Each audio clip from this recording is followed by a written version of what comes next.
Bagi saya, rakyat kalau sudah urgent, kita tidak lagi ngomong status, maka kita harus menyelesaikan.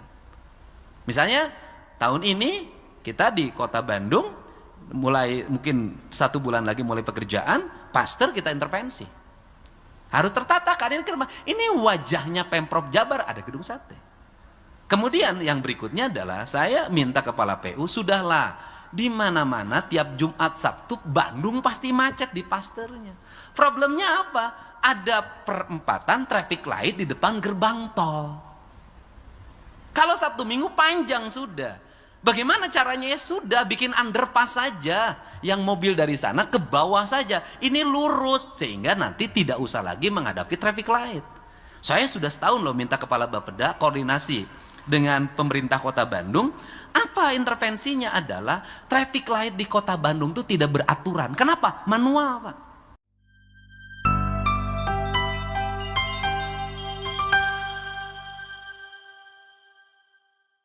Assalamualaikum warahmatullahi wabarakatuh. Sampurasun. Yang saya hormati, saya muliakan dan saya banggakan salah satu putra Tasik Malaya yang hari ini menjadi Wamendagri dan lama menjadi Porkopinda. Terima kasih atas berbagai arahannya. Mudah-mudahan bisa menjadi spirit kita dalam upaya melakukan pembangunan yang mengarah pada penyatuan atau kemanunggalan. Jadi pembangunan itu seringkali memisahkan manusia dari lingkungannya yang pada akhirnya melahirkan keterisolan diri, keterisolir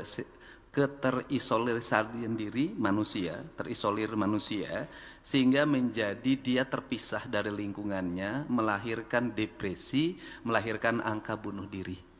Dan itu dialami oleh negara-negara maju. Maka spirit pembangunan kita sesungguhnya adalah pembangunan mendekatkan, melekatkan, menyatukan, memanunggalkan antara manusia yang diberikan tugas untuk melakukan pengelolaan terhadap seluruh alam raya ini dalam kaidah Islamnya, ini da'ilukum fil ardi khalifah. Nah, kekhalifahan itu dalam perspektifnya terbagi dua pandangan. Yang pertama, Barat mewujudkan khalifah manusia itu dengan alam itu berhadapan. Maka spiritnya eksploitasi, filsafatnya materialisme. Maka alam adalah alat pemuas manusia. Manusia akhirnya berbuat kerusakan. Pada akhirnya terjadi revolusi industri, dari revolusi industri terjadi kolonialisasi, dari kolonialisasi melahirkan kapitalisasi, dari kapitalisasi maka perang adalah alat untuk melakukan upaya hegemoni terhadap sumber daya alam dengan mengorbankan banyak manusia. Ini problem. Di sisi lain, Barat juga terpeleset pada filsafat tentang eksploitasi alam. Ini menarik, kita jangan terbodohi deh. Yang sekolahnya di luar negeri jangan bawa ajaran ke sini. Kenapa? Baratlah yang pertama melakukan revolusi industri. Dari revolusi industri melahirkan koloni. Dari koloni itulah terjadi perubahan-perubahan hutan. Dia berubah menjadi alat produksi, hutan itu menjadi sumber produksi, kemudian melahirkan industri.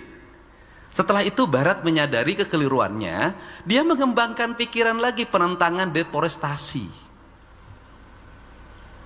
Padahal Sunda sebagai basic ajaran saya yang lahir di tanah ini sudah mengajarkan secara terbuka manusia alam itu satu kesatuan. Maka karena satu kesatuan kalimatnya sarendek, saigel, sabobot, sapihanean, kacai jadi salewi, kadarat jadi salogak. Apa itu artinya? Manusia sejati atau rawayan jati, ketika dia berada di air, dia bagian dari air. Ketika dia di darat adalah bagian dari darat. Karena manusia itu komponennya tanah, air, udara, dan matahari. Orang Bali menyebutnya trihite karana dengan 4 warna.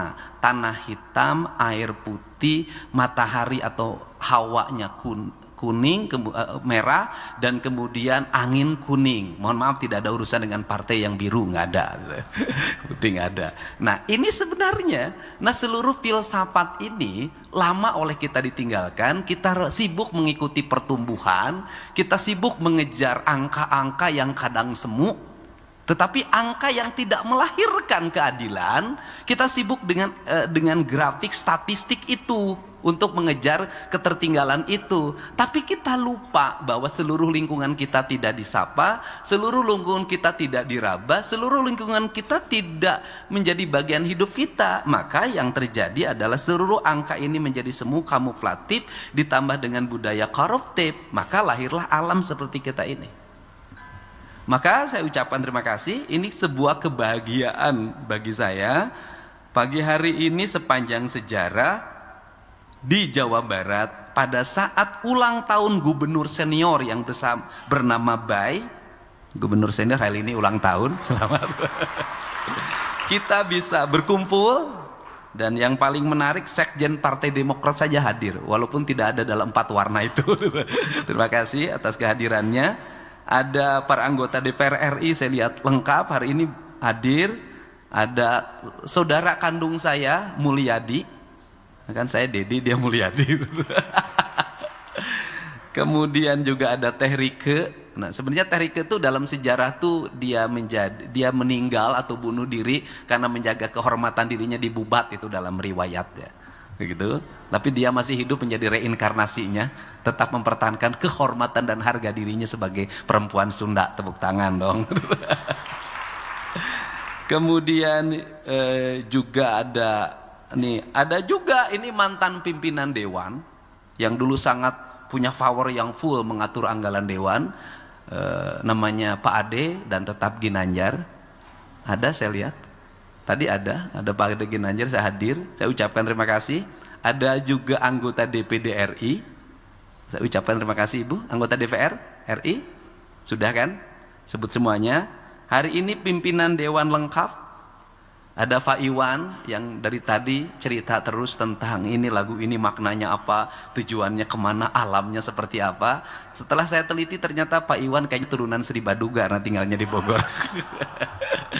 Ada Pak Iswara, saya ucapkan terima kasih. Ini yang lagi terkenal, disebutin terus Pak Ono Surono, tetap tersenyum dalam terpaan badai. Terima kasih. Ada Pak Kiai, Pak Haji Asep. Terima kasih juga Pak Wakil Gubernur, saya ucapkan terima kasih. Pak Wamen, terima kasih atas kehadirannya, seluruh Forkopimda, para anggota DPRD Provinsi Jawa Barat, para kepala Bapeda seluruh Provinsi Jawa Barat, tidak lupa juga para bupati, wali kota, yang dari seluruh angka-angka yang dipaparkan tadi sesungguhnya bukan peran gubernur, itu peran bupati dan wali kota. Tepuk tangan. Ada kesepuhan penting, ini bukan hanya simbolistik. Kesepuhan yang dari Sumedang, saya ucapkan terima kasih. Kemudian mudah-mudahan ada dari Cirebon. Seluruh simbol-simbol itu sesungguhnya simbol pembangunan. Pertama ingin saya tegaskan ya, bahwa pembangunan itu upayanya bukan hanya upaya menaikkan angka statistik atau grafik. Tapi lebih dari itu, pembangunan itu adalah upaya kontemplatif. Karena upaya kontemplatif, memang Jawa Barat ini kita jelaskan mengalami problem kultural. Problem kulturalnya di mana? Problem kulturalnya adalah ini provinsi yang sudah lama kehilangan spirit kebudayaannya, yang sudah lama kehilangan aspek spiritualitas yang berbasis alam dan semestanya, karena bubarnya kerajaan bernama Pajajaran. Itu hari ini tumbuh menjadi sebuah provinsi yang sangat inklusif. Provinsi inklusif itu ditandai dengan keterbukaan masyarakatnya. Keterbukaan masyarakatnya itu adalah keterbukaan dia membuka diri menjadi masyarakat terbuka yang bersedia hidup bersama siapapun. Itu. Sistem masyarakat terbuka yang hidup bersama siapapun tanpa basic ideologi kebudayaan yang kuat, maka dia akan tumbuh menjadi masyarakat yang berwarna dalam setiap masa. Apa yang disebut berwarna dalam setiap masa? Maka dia terus mengalami perubahan dalam setiap waktu tanpa memiliki warna ideologi. Sehingga orang Jawa Barat itu dari sisi apapun dinamis. Dari sisi politik di Jawa Barat tidak pernah ada partai politik yang bisa lama menjadi pemenang. Dia berubah pada tahun berikutnya. Elektoralnya sangat tergantung pada apa? Pada dua hal. Nu kadele, nu kareng. Apa itu artinya? Apa yang terlihat dan apa yang terdengar. Kenapa masyarakat Jawa Barat sangat mudah berubah apa yang terlihat dan yang dengar? Karena dia tidak punya basic ideologi permanen. Dia berubah. Dalam bahasa Sundanya lempeh yuni. Apa itu artinya? Mudah sekali berubah. Nah, mudah sekali berubah ini sangat baik dari sisi aspek sebagai masyarakat dinamis yang berubah dalam setiap waktu, manakala perubahannya menuju arah positif. Tetapi akan menjadi problem manakala perubahannya memiliki aspek yang bersifat konotasi negatif. Maka yang kedua adalah masyarakat yang berubah seperti ini cenderung terhegemoni. Dia bukan mempengaruhi tapi dipengaruhi. Saya berikan contoh. Orang Jawa Barat ketika ada di kampungnya, kemudian di situ ada pendatang yang menjadi tetangganya, itu bukan pendatangnya yang mengikuti gaya orang yang tinggal di sana sudah lama menjadi pribuminya, tetapi sang pribumi mengikuti gaya pendatangnya. Nah, ini menimbulkan apa? Menimbulkan sebuah problematika lingkungan yang setiap daerah itu tumbuh nyaris tanpa identitas. Daerah yang tumbuh tanpa identitas kemudian disempurnakan dengan tata ruang yang tidak memiliki basic ideologi. Nah, tata ruang yang tidak memiliki basic ideologi itu sebenarnya ideologi tata ruang di Jawa Barat itu ada di Sangyang Siksa Kandang yang sekarang seluruh naskahnya ada di Inggris. Dan saya sekarang lagi menyusun naskah baru, naskah lama sudah selesai. Nah, seluruh naskah itu sebenarnya rujukan pembangunan kita. Nah, rujukan pembangunan kita ini kalah oleh siapa? Oleh orang yang seringkali belajar keluar, meraba-raba sistematika berpikir pembangunan di luar diterapkan di kita. Sifatnya impor, bukan adaptif. Karena sifatnya impor bukan adaptif, itu nanti lahir dalam kebijakan pembangunan yang tersentral dari pusat ke daerah itu. Apa yang terjadi adalah problem Indonesia adalah ganti kebijakan dalam setiap waktu. Ganti hardware, ganti software dalam setiap waktu. Akhirnya apa? Akhirnya kita harus jujur, yang menjadi penyangga utama kita sehingga masyarakat Jawa Barat hari ini masih kokoh di tengah tekanan fiskal, hari ini masih kokoh di tengah tekanan energi, itu apa? Kita masih punya basic tradisional yang itu menjadi penunjang daya tahan masyarakat. Apa itu? Kita masih punya sumber daya air yang free, yang bisa dinikmati oleh masyarakat, sehingga masyarakat Jawa Barat tidak semuanya bergantung pada air pipa paralon atau air pam. Kita juga masih punya sumber daya air yang memadai sehingga masyarakat Jawa Barat tidak tergantung pada air galon. Kita masih memiliki sumber daya air yang memiliki implikasi terhadap ketersediaan keanekaragaman pangan. Baik pangan yang dikelola berdasarkan sistem pembangunan pertanian modern maupun sistem pangan yang tradisional, sehingga sumber-sumber pangannya masih tersedia secara luas di masyarakat. Yang ketiga, kita masih punya transaksi tradisional di mana masyarakat tradisional masih hidup di pasar-pasar pedesaan, di mana aspek yang bersifat komunikasi dan barang-barang yang tidak memiliki standar masih bisa dijual di pasar. Andai kata seluruh pasar dibuat model Alfamart, Indomart, atau pasar dibuat dalam skala standar, maka pisang nangka yang dari pinggir kampung nggak akan bisa laku. Maka jawabannya adalah pasar tradisional. Maka nangka yang disebut gori tidak akan bisa terjual. Maka jawabannya adalah pasar tradisional. Nah, kalau sudah seperti ini, maka dalam pandangan saya, ekonomi digital oke, untuk menunjang sebuah kemajuan peradaban, tapi ekonomi tradisional harus dijaga. Kenapa? Bedanya Jerman dengan kita, bedanya Eropa dengan kita, bedanya Amerika dengan kita satu hal. Di Jerman, di Eropa, di Amerika, di Timur Tengah, negara mengatur siklus manusia. Dari mulai urusan makan sampai urusan tidur. Negara mengatur penyiapan air, negara mengatur penyiapan gas, negara mengatur penyiapan pangan, negara mengatur apartemen, negara mengatur semua. Maka satu ada problem mereka adalah ketika negara mengalami problem pemerintahan dan politiknya, rakyatnya bisa kelaparan. Kenapa? Karena siklusnya sangat tergantung pada negara. Indonesia, mohon maaf, pemerintah tidak mengatur semua hal. Ada rakyat kita bisa mengatur dirinya sendiri. Rakyat kita tidak semuanya mendapatkan subsidi beras. Rakyat kita tidak semuanya mendapatkan subsidi gas. Rakyat kita tidak semuanya mendapatkan subsidi pendidikan. Rakyat kita tidak semuanya mendapatkan fasilitas jalan yang baik, tetapi mereka masih bisa survive dalam perkembangan setiap waktu.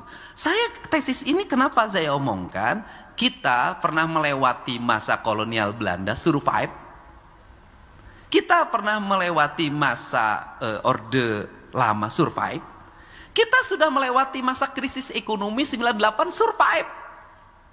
Untuk itu saya selalu bicara pada kepala OVD, jangan sekali-kali berpikir kita mengatur urusan masyarakat semuanya. Tidak, ada hal yang bisa kita atur, ada hal yang mereka harus bebas merdeka mengatur dirinya. Kenapa? Karena Indonesia akan tetap kokoh kalau negara tidak ngatur seluruh urusan hal. Artinya nyawa satu orang, kebudayaan satu orang, perilaku diri satu orang, tidak semuanya harus bergantung pada negara. Dan tidak semuanya negara harus mengaturnya. Kenapa? Karena suatu saat ada fluktuasi politik, geopolitik internasional, ada fluktuasi politik nasional, maka seluruhnya tidak akan mempengaruhi survivalnya rakyat. Ini beda. Ini cara. Untuk itu, maka dalam pandangan ini saya lebih memandang bahwa kebutuhan dasar pembangunan, misalnya kita paham, misalnya ada laju pertumbuhan ekonomi yang tinggi pada satu daerah, tetapi sesungguhnya kita jangan terpaku pada angka itu. Kenapa? Laju pertumbuhan ekonomi, kemudian bisa saja itu hanya catatan BPS di mana uangnya ada di bank.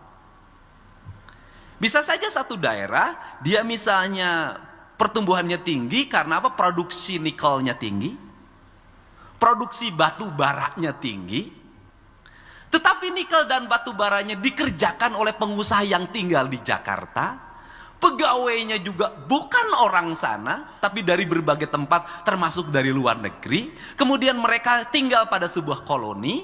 Dari koloni itu menghasilkan uang triliunan dalam setiap bulan, masuk ke bank, banknya parkir di bank kita, kemudian pergi lagi ke bank asing. Angka di statistiknya tinggi, tapi di lingkungan masyarakatnya jalannya hancur, masyarakatnya makannya sangat terbatas, tidak punya pekerjaan. Itu menara gading ekonomi. Catatannya hebat, silakan dicek deh. Saya lebih memilih pada nggak apa-apa, tidak tercatat uang di bank tinggi nggak penting bagi saya. Tapi rakyat saya itu tiap hari punya kemampuan untuk anaknya sekolah, punya kemampuan untuk beli baju ketika lebaran, punya kemampuan untuk selamatan dalam setiap waktu, ekonominya muter tumbuh. Problem Indonesia itu bukan persoalan uang. Problem Indonesia, problem Jawa Barat adalah kepemilikan uangnya terjadi disparitas yang sangat tinggi. Kenapa? Uang yang terjadi disparitas hanya dipegang oleh beberapa orang, itu menyengsarakan orang lain. Kenapa? Rakyat kebagian inflasinya, rakyat kebagian kenaikan harganya, sedangkan dia yang menikmati banyak uangnya. Orang beli beras yang uangnya di dompetnya 2 miliar, sama harga berasnya dengan uang yang dia dapat 30.000 kuli ari di Bandung.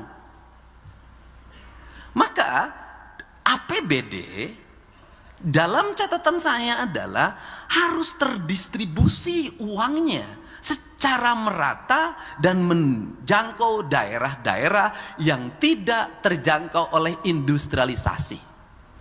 Di Bekasi upahnya sudah hampir 6 juta. Perputaran uangnya tinggi. Tapi angka di Bekasi jangan diperbandingkan dengan di Kuningan, di kaki Gunung Ciremai. Kenapa? Orang Bekasi di daerah industri uangnya tinggi, tetapi seluruh kebutuhannya harus beli. Rumahnya masih harus bayar kontrakan, airnya air galon, ke sekolahnya harus pakai bahan bakar, kemudian harus ada jajannya. Setiap hari harus uang, uang, uang. Tetapi orang Kuningan yang di kaki Gunung Ciremai, rumahnya dari bilik, yang penting listriknya nyala, airnya mengalir jernih, tidak bayar. Kemudian dia setiap hari bisa mendapatkan ikan di sungai, tidak bayar. Kemudian bisa mendapatkan daun-daunan di sekitar rumahnya, tidak bayar. Dia bisa mendapatkan beras dari hasil, bagi hasil dengan yang punya sawah, tidak bayar. Maka angkanya adalah bukan angka kemiskinan, menurut saya adalah angkanya angka kesejahteraan. Kita bandingkan, sejahtera mana yang tinggal di kaki Gunung Ciremai, yang tinggal di kaki Gunung Wayang misalnya, yang tinggal di kaki gunung di wilayah Ciamis, 1 bulan 1,5 juta, dengan yang kerja menjadi karyawan perusahaan di Bekasi 6 juta. Saya taruhan masih sejahtera yang 1,5 juta. Nah, maka kalau seperti itu perbandingannya, fokus kita di mana? Maka fokus kita adalah di pemerataan infrastruktur. Kenapa? Seluruh ketertinggalan kesehatan layanannya, ketertinggalan layanan pendidikan, ketertinggalan layanan administratif kependudukan, ketertinggalan layanan pertumbuhan ekonomi, semuanya problemnya adalah di infrastruktur. Disebut orang daerah tertinggal kan karena akses jalannya jelek. Disebut daerah tertinggal karena kan seluruh akses komunikasinya jelek. Tapi kalau komunikasinya dibuka, aksesnya dibangun, maka ketertinggalan itu akan berubah menjadi distribusi. Saya berikan contoh. Ketika kita membangun jalan yang terkoneksi dari Bekasi ke Pangandaran, dari Bekasi ke kaki Gunung Ciremai, dari Bekasi ke kaki Gunung Sawal, dari Bekasi ke kaki Gunung Manglayang, dari Bekasi ke kaki Gunung Windu, dari Bekasi kemudian ke daerah Cianjur Selatan, maka konektivitas itu akan melahirkan distribusi. Distribusinya apa? Orang yang tinggal di Bekasi, tinggal di Karawang, tinggal di kota Depok, tinggal di kota Bekasi, dengan upah yang sangat tinggi, dia akan menikmati dalam Sabtu Minggu untuk naik motor mengelilingi area-area perkebunan yang masih terjaga habitat perkebunannya, dengan rumah-rumah panggung yang tertata, dengan pedagang-pedagang yang jujur dan bangunannya sudah rapih tersedia. Maka itu akan menjadi aliran distribusi uang dalam setiap waktu. Konektivitas. Dan itu bisa dilihat cerita Pangandaran ketika sekarang kan naik. Kenapa? Distribusi. Distribusi apa? Konektivitas infrastruktur. Nah, maka Di sini ada perilaku yang harus dirubah. Di mana perilaku yang dirubahnya adalah karakter para pedagang. Karakter para pedagang itu seringkali tidak pernah peduli dengan namanya estetika. Nu penting mah aing payu. Nah, apa problemnya? Kenapa wisata kita hanya musiman kemudian hilang? Karena nilai-nilai ideologi filosofinya hilang. Kenapa? Berubah menjadi keramaian. Sesuatu yang keramaian, yang itu dadakan, nggak akan lama, Pak. Nggak akan lama. Maka saya mencoba untuk hari ini agak tangan besi sedikit. Kenapa? Jalannya harus rapih dong. Bangunan-bangunan plastik-plastik pedagangnya nggak bisa. Kenapa? Harus estetik dong. Solusinya bagaimana terhadap mereka? Sudahlah, saya tanya dagangnya sekian, itu juga judulnya. Dan judul penjual di Jawa Barat itu sama Pak hari ini. Nggak beda lah. Mie rebus, kopi, gorengan, cuanki, kemudian sosis bakar, seblak. Sudahlah. Bayangin Pak, di barisan sekian kilometer, areal pemandangan kebun yang indah itu, isi pedagangnya adalah tukang cuanki, sosis bakar, kopi. Semuanya sama Pak. Nggak bisa. Sesuatu yang sama tidak akan melahirkan kerinduan. Akan melahirkan kerinduan manakala beda. Nah, maka saya lebih memilih begini, Pak pimpinan dewan, saya lebih memilih mereka, saya latih jadi tukang sapu deh. Sudah, gaji 4,2 juta bersihin jalan provinsi dibanding berdagang di situ. Kenapa? Karena saya ngambil target jangka panjang. Kenapa? Dengan jalan bersih, maka tingkat mobilitas orang untuk datang semakin tinggi, uang semakin datang. Dan nanti akan terisi apa? Kafe-kafe yang tertata, hotel-hotel yang tertata, rumah makan yang tertata. Siapa yang mendapat implikasi ekonomi? Kabupaten kota. Pajak hotel restorannya meningkat. Kenapa ini harus jadi tujuan? Kita paham hari ini kita mengalami tekanan fiskal. Kalau kita tidak dapat dari pajak motor, kalau kita tidak dapat dari pajak hotel restoran, rek ngabangun ti mana iroh eueuh duitna. Tepuk tangan, deposit. Sudah, kita nggak ada duit. Untuk itu diperlukan inovasi. Tetapi pemimpin sejati adalah pemimpin yang mampu bertahan, mampu berkembang di tengah tekanan fiskal. Itu. Kalau dikasih duit banyak Gubernur Jawa Barat, ya nggak hebat. Dipotong 3 triliun masih bisa bangun jalan 100 kali lipat dibanding yang dulu. Ya itu baru hebat. Itu. Ini kan bentuk kehebatan. Biasanya musrenbang di hotel yang mahal. Ya sudah, mending keneh Mang Dede di Tasik sih ngerenovasi ruangan, lumayan pan. Cuman ada efek Pak, begitu ada ruangan bagus, ngantri daftaran ingin acara di sini, kan ngaripuhkeun eta teh. Kenapa ngaripuhkeunnya? Anggaran jamuan tamu Pemprov Jabar 500 juta setahun. Kalau nanti ngantri ke sini menggunakan ruangan ini plus daharna, aing nek mayar ti mana eueuh duitna. Ini kan jujur loh Pak. Dan saya hari ini umum saya sudah berani ngomong, Pak memang duitnya nggak ada, udah boleh pakai ruangan tapi minum aja, kita nggak bisa nyiapin makan, duitnya nggak ada, 500 juta setahun Pak, asalnya 30 miliar, tapi minimal ruangan gratis menang lah, gitu loh, tapi bekal mau sorangan sih ya. Nah ini kan inovasi. Nah untuk itu fokus kita di 2027 ini tetap membangun konektivitas infrastruktur jalan plus PJU plus CCTV plus drainase plus tugu batas plus marka jalan plus. Itu. Konektivitas ada 2 menurut saya. Yang pertama adalah konektivitas daerah yang masih terisolir. Maka dibagi 2 kebijakan. 1, mendorong pembangunan jalan provinsi.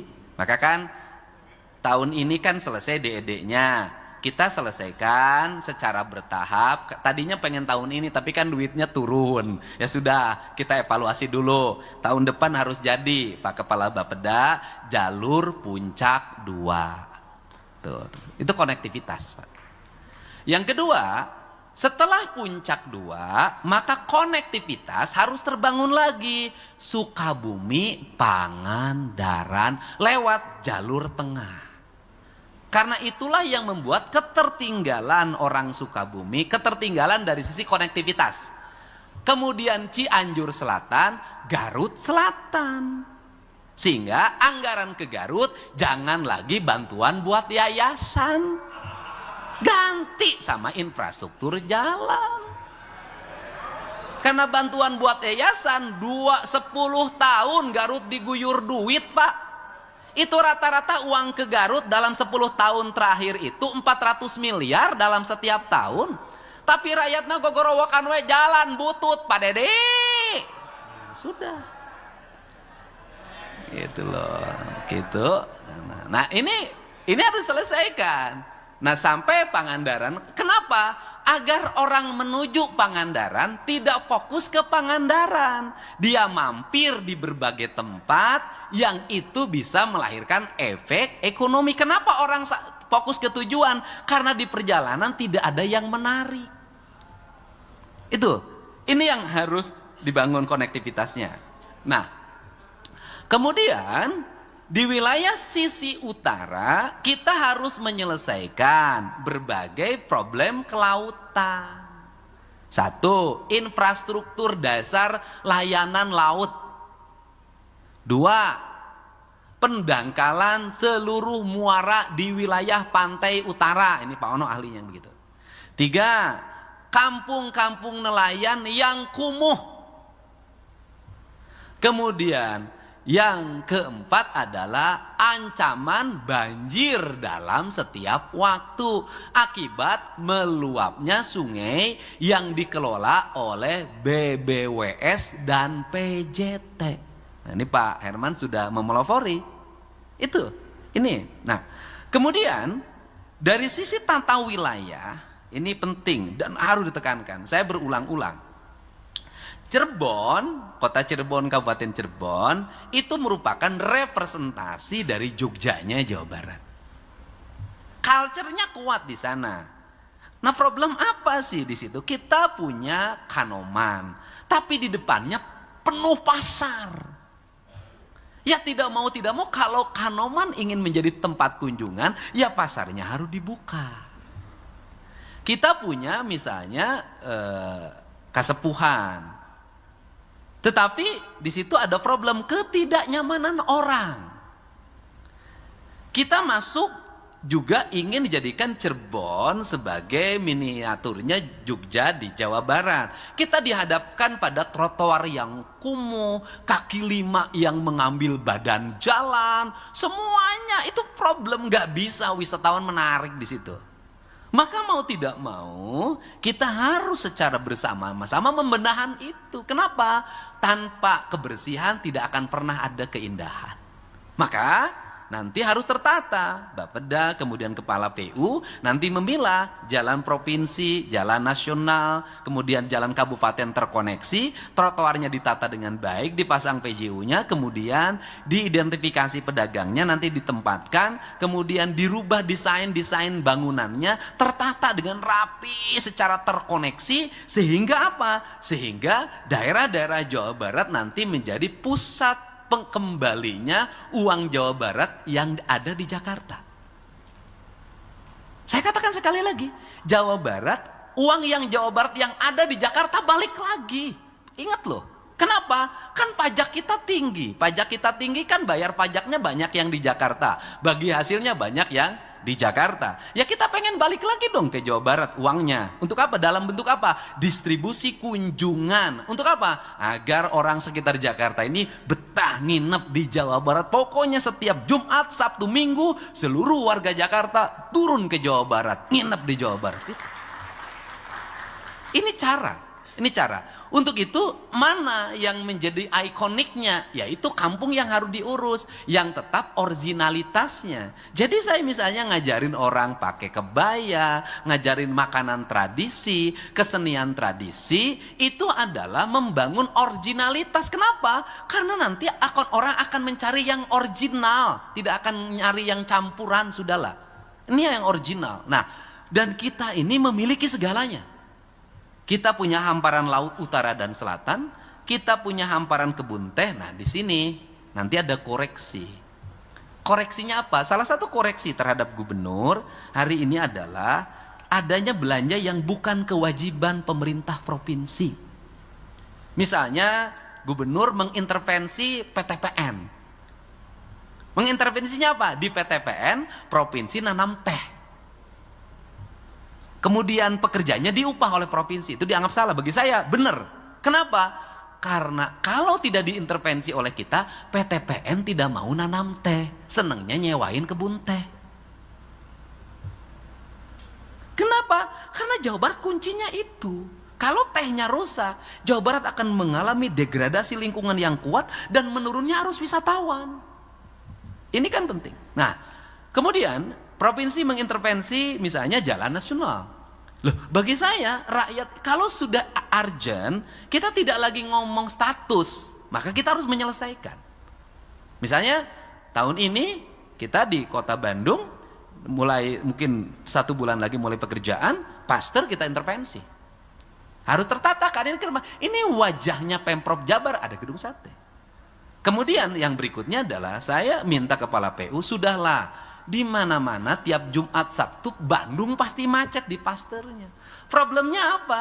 Ada perempatan traffic light di depan gerbang tol. Kalau Sabtu Minggu panjang sudah. Bagaimana caranya? Ya sudah bikin underpass saja. Yang mobil dari sana ke bawah saja. Ini lurus sehingga nanti tidak usah lagi menghadapi traffic light. Saya sudah setahun loh minta kepala Bapeda koordinasi dengan pemerintah Kota Bandung. Apa intervensinya adalah traffic light di Kota Bandung itu tidak beraturan. Kenapa? Manual, Pak. Lila. Karena kayak maju nggak seureuneui eta traffic light Kota Bandung. Ini pusat kota, Pak. Segera konektivitas ini kadang-kadang ada kota yang aneh. Mobil nahiji pakai lampu merah. Justru lampu merah menjadi penghambat. Saya waktu jadi Bupati Purwakarta itu pernah pengen gagah pakai traffic light, macet. Maka begitu di Pareman lancar. Nah, jadi saya juga mohon pada kota-kota yang kecil, yang mobilitas mobilnya kecil, nggak usah pakai traffic light, Pak. Orang pernah berkunjung hiji kota mobil orang sorangan, cicing, mobil lagi. Karena itu tujuannya pengaturan. Nah, ini harus terkoneksi sehingga, nah ini pada postur belanja. Sehingga postur belanjanya, ini teknis yang ngomong. APBD provinsi harus terkoneksi dengan APBD kabupaten spiritnya. Sehingga ketentuannya adalah, ini sudah sama-sama prihatin. Udah deh Bupati Wali Kota sarua jeung Gubernur sarua prihatin nangis lah ulang ngomongkeun, Pak anggaranna kurang sarua. Bagaimana? Sudah ketentuan pajak kendaraan bermotor menjadi target kita. Maka ketaatan Bupati Wali Kota pada menganggarkan 7,5% anggaran belanja daerahnya untuk kepentingan infrastruktur jalan adalah sebuah keharusan. Kalau tidak 7,5%, nanti juga saya pertimbangkan jalannya sudah mantap belum. Nanti kalau yang belum, yang sudah berarti ada untuk tambahannya, trotoarnya, haltenya, lampu PJU kabupatennya, tamannya, drainasenya, pemasangan CCTV-nya. Nah, itu terkoneksikan. Ini penting, harus. Kalau enggak 7,5%, maka saya tidak akan menandatangani rekomendasi RAPBD. Itu. Yang kedua, persoalan penyelesaian kemiskinan. TBC, lepra, yang penyakit yang selalu diomongin masyarakat itu, solusinya bukan hanya diobatin, Pak. Solusinya adalah sanitasi lingkungannya benerin. Jadi kita jangan sibuk pada lepra dan TBC-nya, sanitasinya. Maka harus ada intervensi sanitasi. Karena intervensi sanitasi, jamban dan sejenisnya lingkungan, maka saya nawarin 2 hal. Pemprov Jabar di APBD 2027 nanti minta kepala Bapenda itu meminta kita nyiapin gini aja, bareng sama kabupaten deh bikin rumahnya. Kalau 20 nggak kesana nggak kemari Pak, udah 40. Sudah, Pemprov Jabar 20, kabupaten kota 20, bareng intervensi rumahnya, bareng satu rumah oleh dua kebijakan. Saya tahu ada kepentingan politiknya, nggak ada masalah, soklah foto gubernur mah tong dipasang, foto bupati wali kota we pasang pek, tong disebutkan bantuan di provinsi, nggak penting bagi saya. Yang penting rakyat saya punya rumah dengan baik. Itu. Nah, kemudian kita ini ingin mempercepat pendidikan. Karena ingin mempercepat pendidikan, maka tahapannya dua dilakukan oleh kita, yang SMA dan SMK ini, yaitu WSB. Yang kedua, rehabilitasi RKB. Tapi Pak Kepala Bappenas, Pak Wamen, ada problem Pak.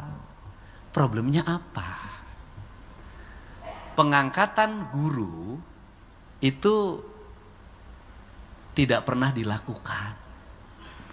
Guru yang pensiun dalam setiap waktu. Jadi kita ini harus fokus pendidikan kita ini hari ini fokus pada apa? Ketersediaan guru di sekolah itu yang menjadi ancaman 5 tahun ke depan. Kita akan mengalami kekurangan guru. Karena apa? Selama ini kita tidak konsisten melakukan rekrutmen guru terhadap guru yang pensiun. Ini problem. Nah, pemerintah provinsi bisa ngangkat? Bisa Pak. 50.000 juga bisa.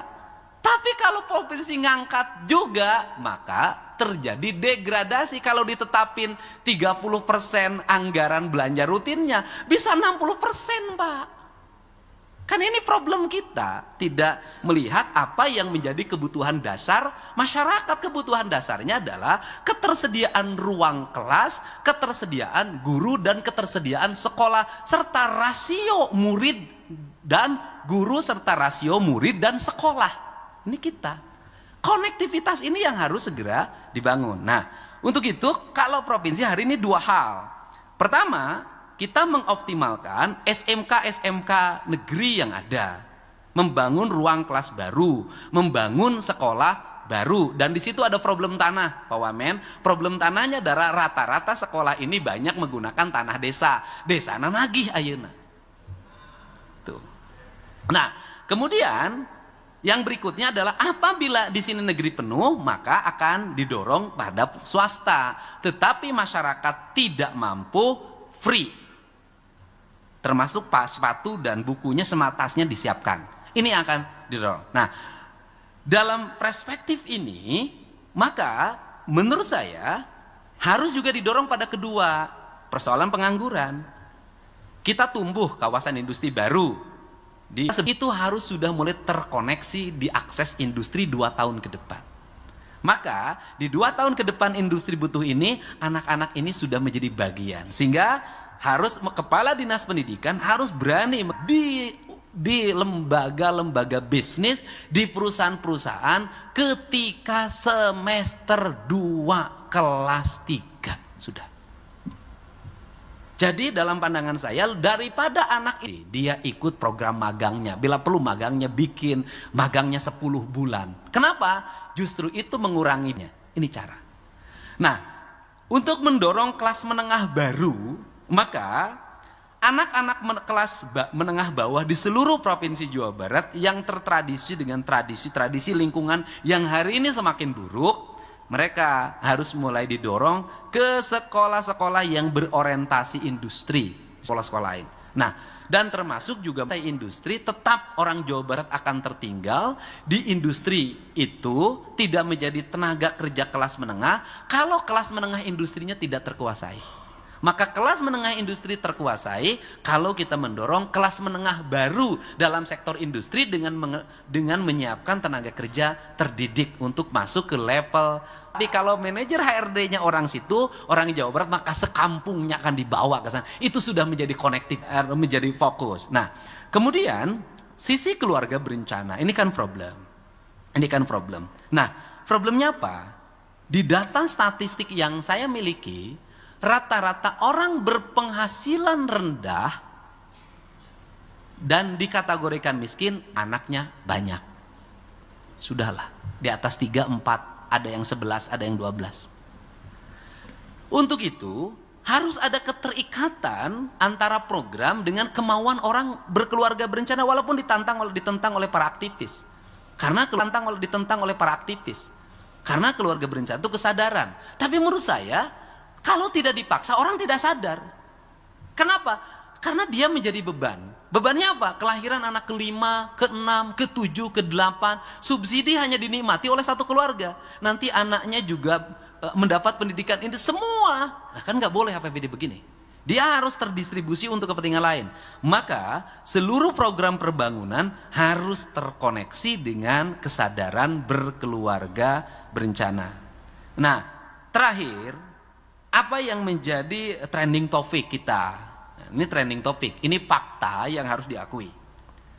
Banyak sekali warga Jawa Barat perempuan, Neterike, itu yang bekerja di Batam, di Kalimantan, sampai ke NTT. Rata-rata jadi PL. Ya, kalau saya dan teman dewan tahulah PL itu apa. Hah? PL, perempuan luar kota. Nah, kan ini juga mohon maaf, membranding, mohon maaf ini penting banget, membranding bahwa seolah-olah perempuan Jawa Barat tuh kayak gini loh. Nah, ini segera Dinas Tenaga Kerja Provinsi membangun kerjasama dengan seluruh dinas tenaga kerja di seluruh Indonesia. Agar mereka yang berangkat ke sana wajib lapor ke Dinas Tenaga Kerja dulu agar kualifikasinya terpenuhi. Kalau tidak terpenuhi, maka selalu nanti muncul menjadi isu-isu yang memberikan sentimen negatif terhadap Jawa Barat. Nuhun-nuhun industrialisasi di wilayah-wilayah tertentu itu tumbuh agar mereka mau bekerja di sektor industri, walaupun secara mental belum tentu mau.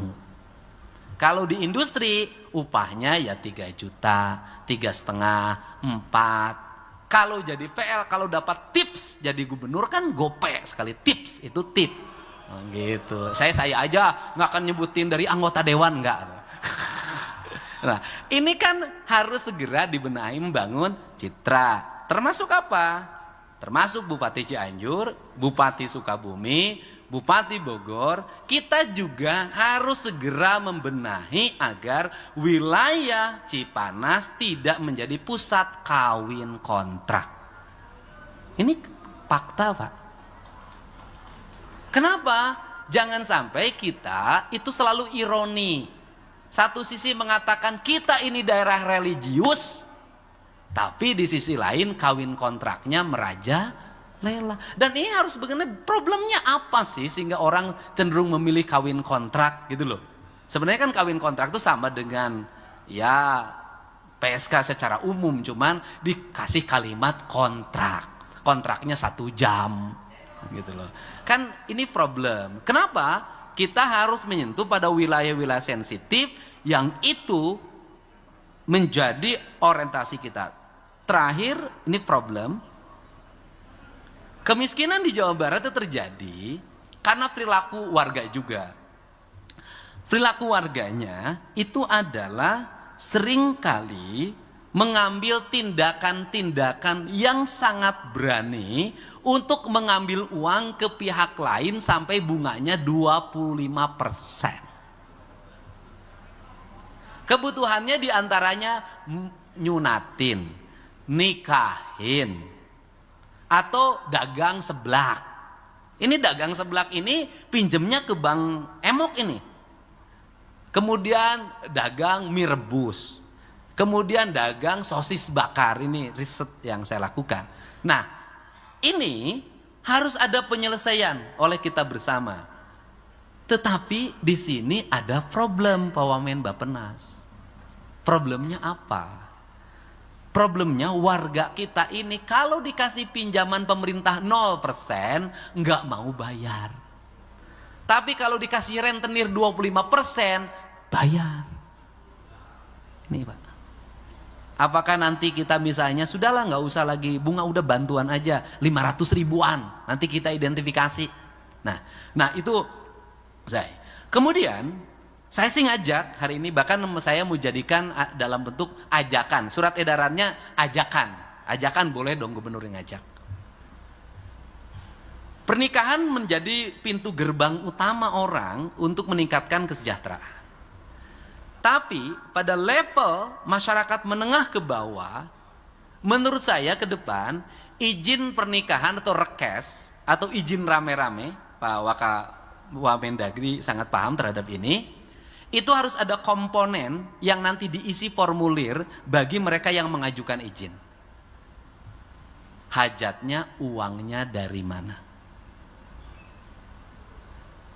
Kalau di situ menyatakan hajatnya uangnya gade sawah, pinjam uang, maka jangan diberikan izin, disarankan saja menikah di kantor KUA saja.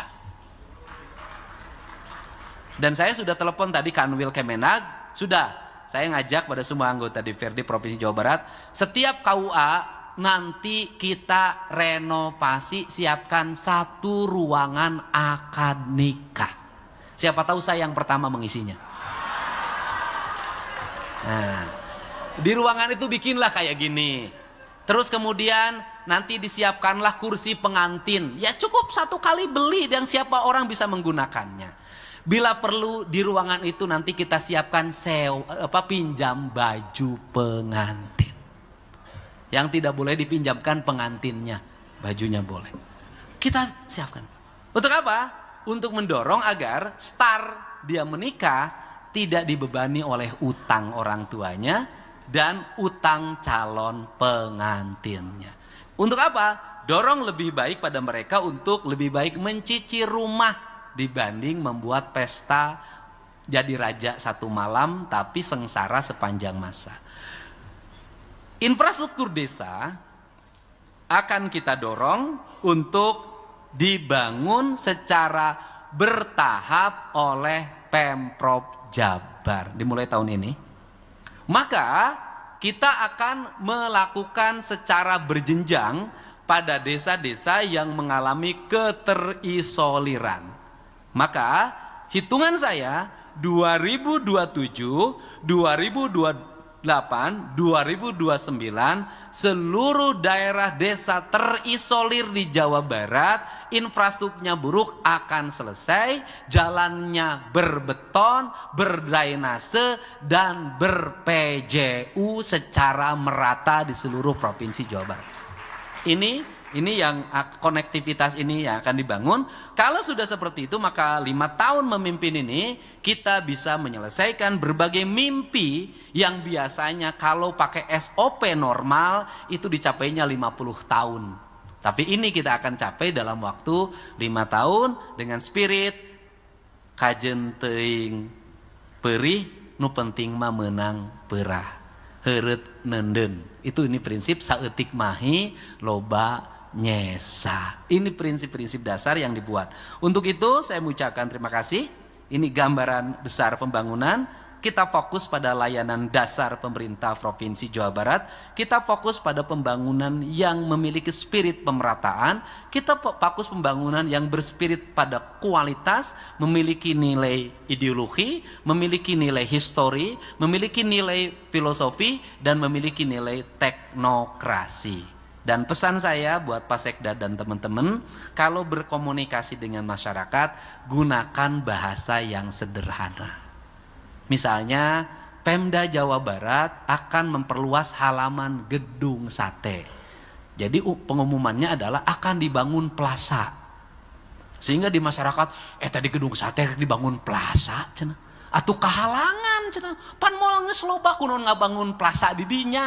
Nah, karena pemahaman masyarakat kalau plaza itu adalah bangunan. Cukup saja halaman gedung sate akan diperluas sehingga nanti gazebo dan halaman gedung sate menjadi satu kesatuan yang tidak terpisah.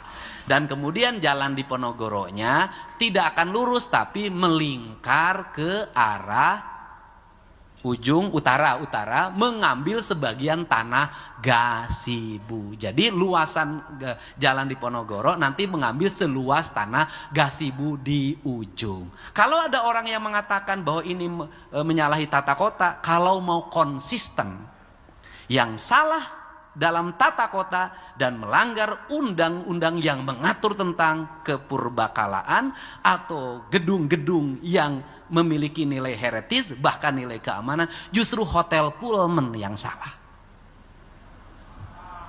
Ya, tepuk tangan, itu salah. Kesalahan terbesar. Kenapa? Di depan gedung sate ada bangunan hotel yang tingginya melebihi gedung sate. Dari sisi keamanan, gedung sate bukan gedung lagi yang aman. Kenapa? Sniper ada di Pullman membidik ke arah gedung sate. Itu sangat mudah. Sehingga saya lebih memilih tinggal di rumah saja daripada di gedung sate. Tidak aman itu. Ya sudahlah.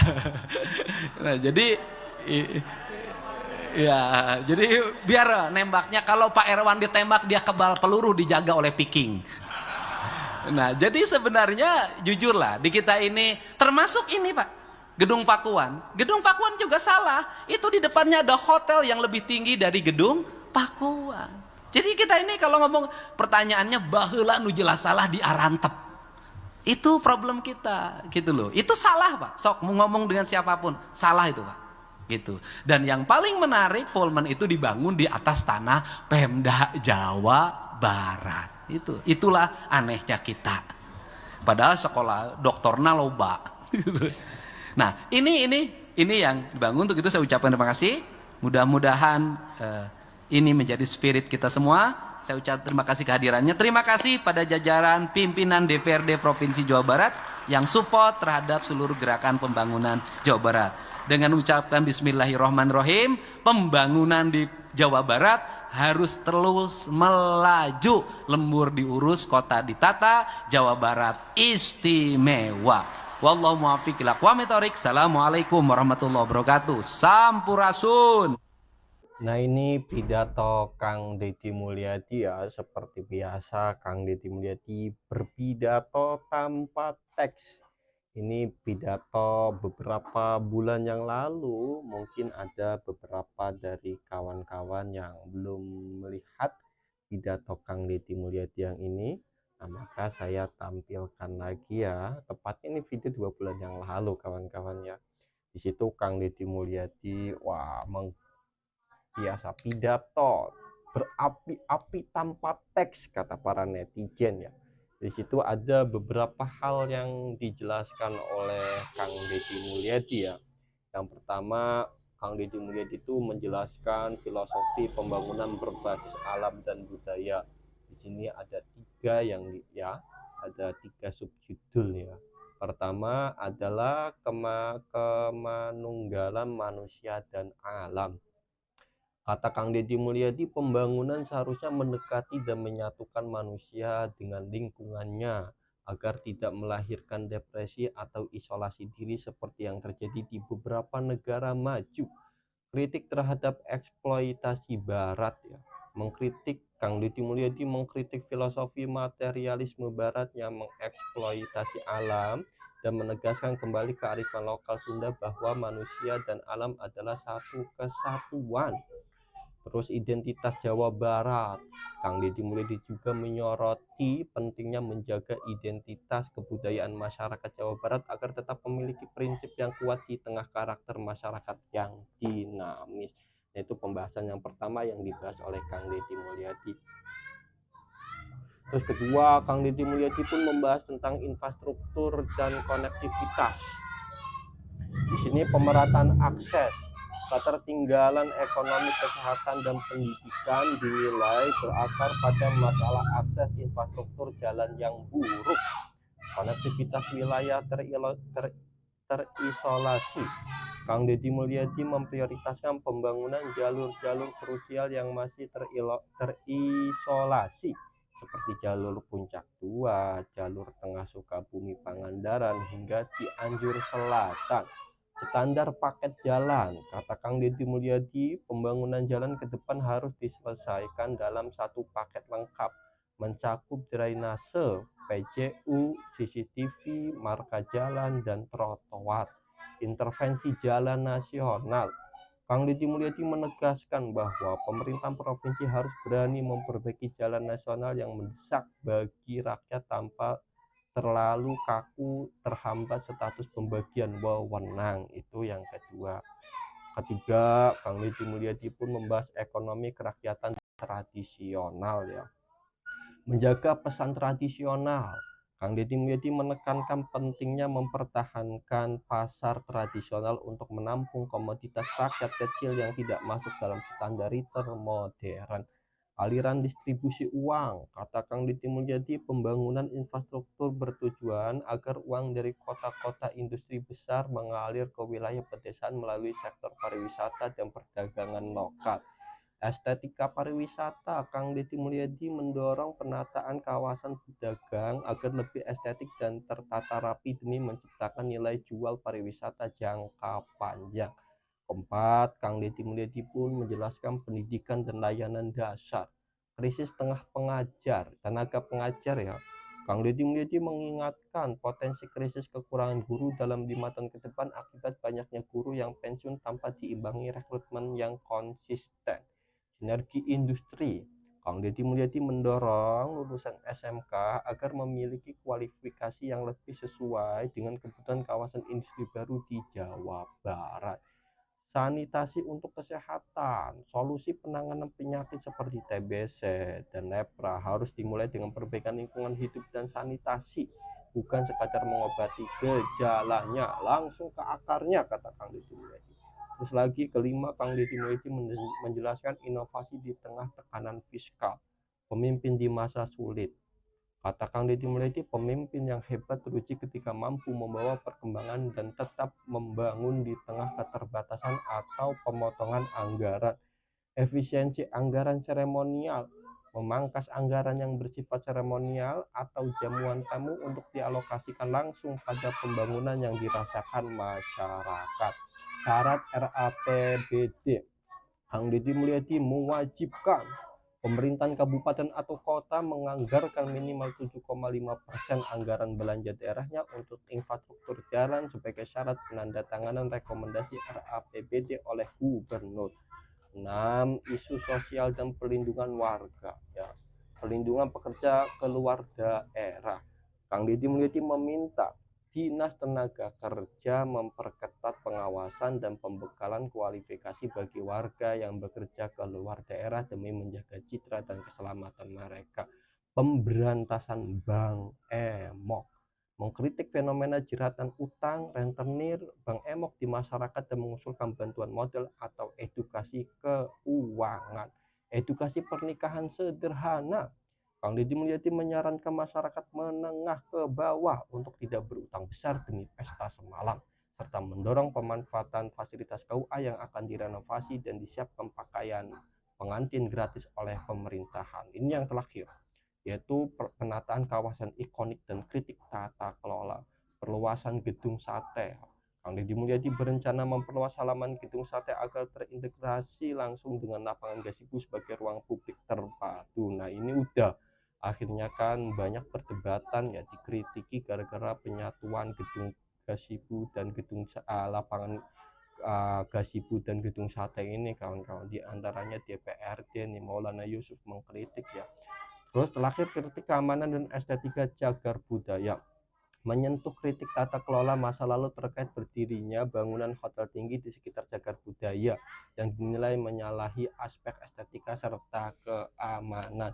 Nah itulah poin-poin yang disampaikan Kang Deddy Mulyadi dalam pidatonya. Itulah yang dibahas oleh Kang Deddy Mulyadi. Bagaimana tanggapan kawan-kawan? Jangan lupa tulis ke kolom komentar ya.